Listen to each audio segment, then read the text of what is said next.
Ito yung grupo namin. Ito kabi. Yan. Ito ang aming sleeping quarter. Yan.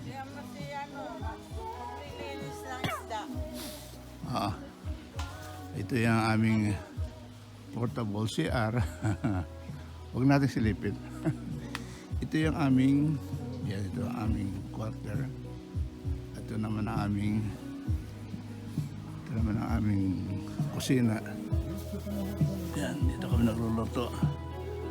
Para kahit na mahangin naman talaga ngayon, okay lang. Ito pala ang nahuli nila kagabi. Oo. Diba? Malaki ah. May malaki. Yan ang huli nila kagabi. Doon, meron pa nung nilinisan ni Mario. Mayroon pa pala. Okay. Ito, grupo namin to.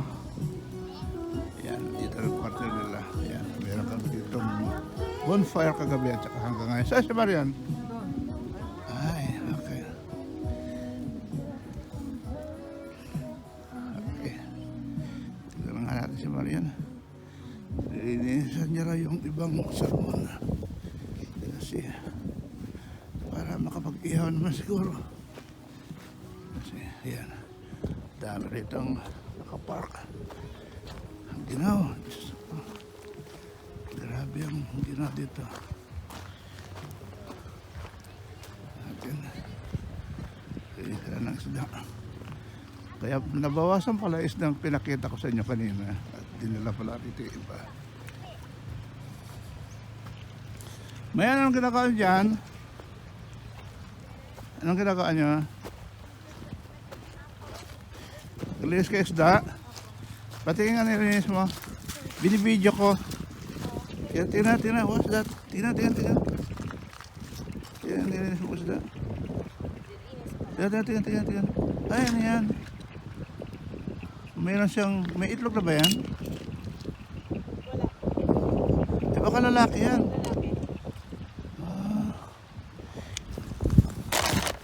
Ilan dinala ba dito? Isa lang? Meron ba ito?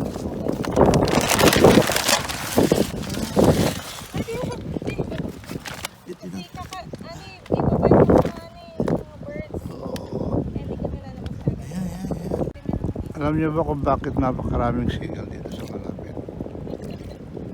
Ayan, dami mga seagull. Yan, at mayroon pang lumalapit. Yan, dami mga seagull. Ano kung bakit may dumarating pa? Kasi naghihintay sila ng ulo ng salmon at paborito nilang kainin ang mata ng salmon. Kaya lang, sorry lang sila. Kasi ang gumagawa ng salmon ay isang Pinoy. Hindi pwedeng itapon ah. Hindi pwedeng itapon ang ulo. Sorry na lang sila. Kaya, sorry Seagull, mga Pinoy ang mga nandito. Kaya, Pinoy, talo. Sorry mga Seagull. Kaya, naghihintay ng ulo ng salmon.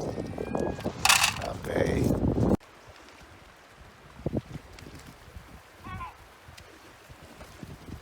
Oh, wow.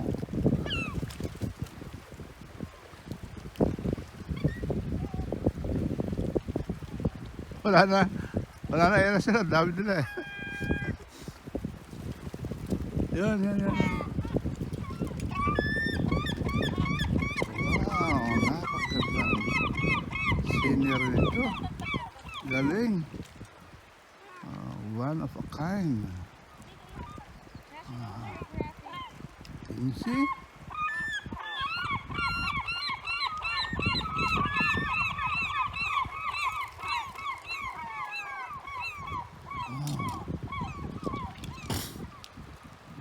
In the west. What a nice experience. Kailangan ito sa Pinas. Pero maganda rin sa Pinas. Kaya ito pinipagpalad ang ating sariling bansa. Iba rin itong experience ito. Maraming nahuli kasi yung salmon sinas kagabi. Yan at nilinisan na ni Marian. Kaya tanggal niya yung bitoka at saka blood. Kasi mas maging fresh kung na-bleeding na yung mga salmon. Malinis na sila. At talaga tatagal agad ang bitoka bago i-frozen. Para mapanatay na freshness ng karne ng salmon. Red, ano nga pala yan? Salmon. Masarap na salmon. Pero ang pinakamasarap na salmon yung king. Hop, hop. Oh, nakahapas na.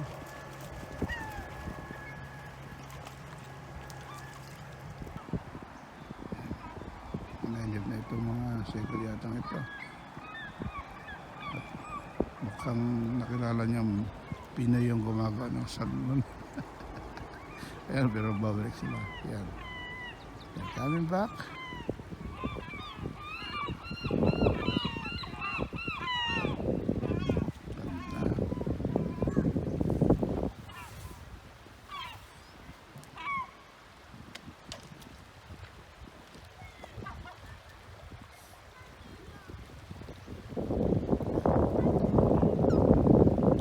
Ganito na palagi ito. Ano nung gabi dito sa Alaska.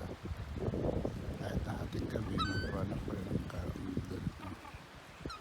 Although ngayon, sa 9 o'clock, AM yata. Pero hanggang mamayang hapon, hanggang mamayang gabi, ganito ang paliwanag dito sa Chitna.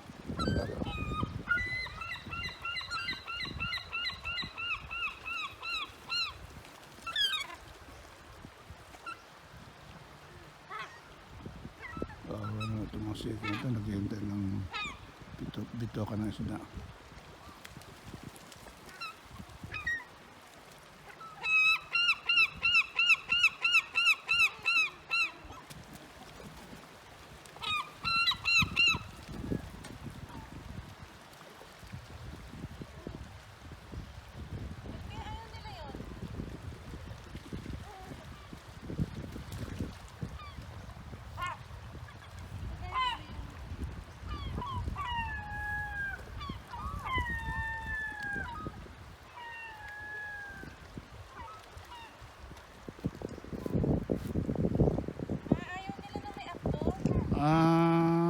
Alam nila na may abdo? Opo.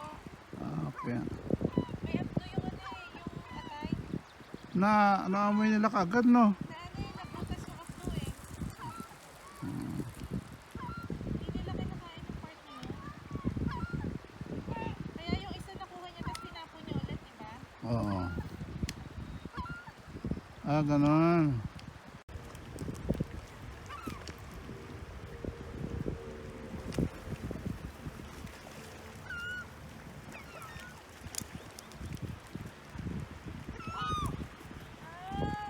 Kinakain nila yung atay basta walang abdo. Oo. Tinanggal ko yung abdo eh. Okay. Okay. Itong... Wow, teka. Ano, itlog. Wait lang. Itlog, teka. Itlog yan. Yes. Wow. Dalawang itlog, ano?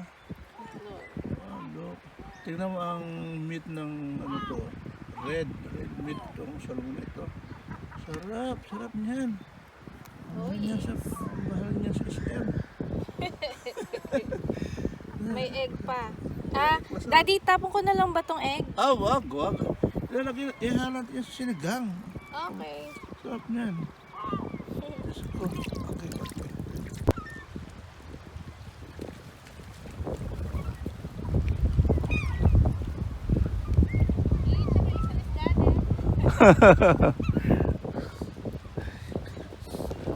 Uy, nakuha niya na sa ilalim.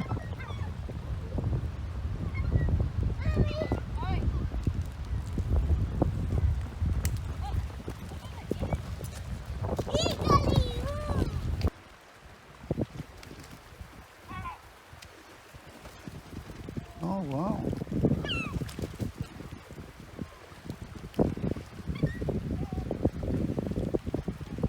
Wala na. Wala na. Yan na sila. Dami nila eh. Yan, yan, yan. Wow, napakagandang senior nito. Galing.